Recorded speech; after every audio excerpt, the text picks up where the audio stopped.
आईने चारकांड काढून दिलेत आणि मी आता गरे काढत बसले, पण पूर्ण साफ नाही केले अजून, त्याच्या पाती वगैरे काढावे लागणार आहेत. चारकांडांमधील गरे काढून झाल्यानंतर गुरांसाठी चारकांड बारीक करून घेत होते. खा खा.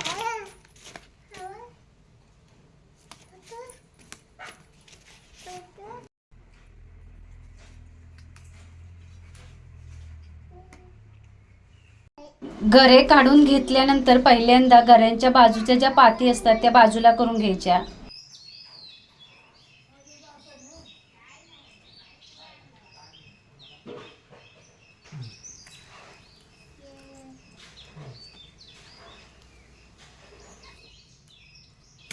गऱ्यांच्या बाहेरच्या पाती काढून झाल्यानंतर गरा फोडून त्यातील आटूल आणि आटूलच्या बाहेरचं पण आवरण काढून टाकायचं.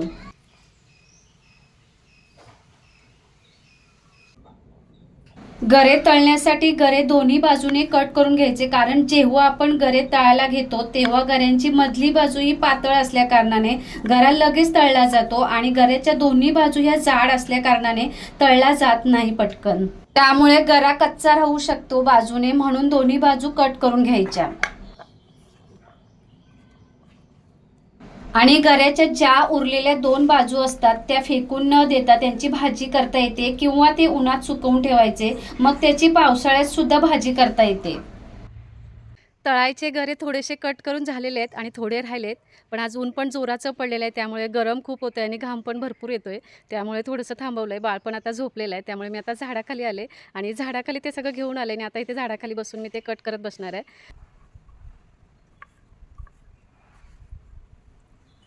गावाकडे ना झाडाखाली बसून काम करण्याची मजा काहीतरी वेगळीच असते. एसीपेक्षा भारी ना.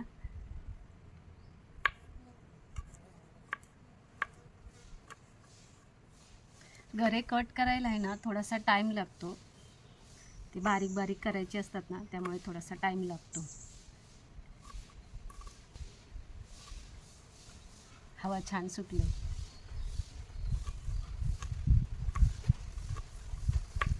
इकडे बिया पण सोलून ठेवल्यात. हिरव्या फणसाच्या बिया या जास्त दिवस टिकून राहतात, एका गोणीमध्ये भरून ठेवायच्या. कामासोबतच इकडे गुरांसाठीचं पण खाणं तयार झालं होतं.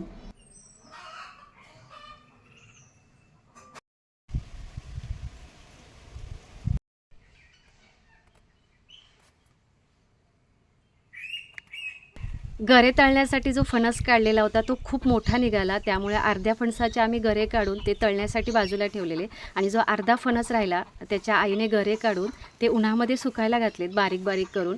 हे जे सुकलेले गरे असतात ते पावसाळ्यात त्याची भाजी बनवली जाते. ही भाजी खूप छान लागते. जेव्हा मी पावसाळ्यात या गऱ्यांची भाजी बनवेन तेव्हा मी तुम्हाला ते नक्की दाखवेन. आत्ता ते उन्हामध्ये सुकायला टाकलेले आहेत, ते चांगले असे कुरकुरीत सुकवून घ्यायचे उन्हामध्ये, मग ते चांगले पावसाळ्यात पण छान राहतात.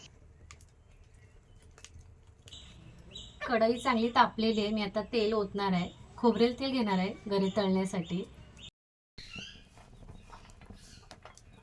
तेल चांगलं गरम झालेलं आहे, आता थोडे थोडेसे कढईमध्ये सोडूया आपण तेलामध्ये.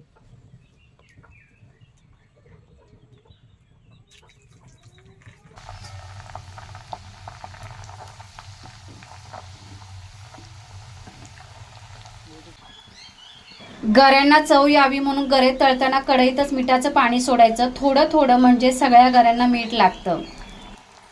आज जरा जास्तच ऊन होतं, त्यामुळे दुपारी आमचे कापून झाले होते, कट करून झाले होते गरे, पण मी आत्ता संध्याकाळचे तळायला घेतले.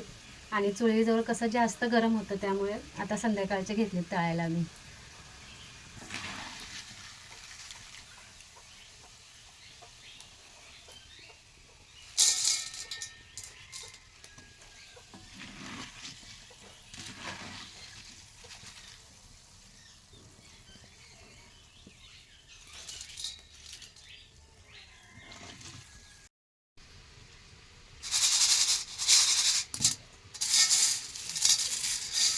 मस्त ना कुरकुरीत असे गरे झालेत आणि रंग पण बघा किती छान आलाय. आता मस्त एका बंद पिशवीमध्ये भरून ठेवायचे.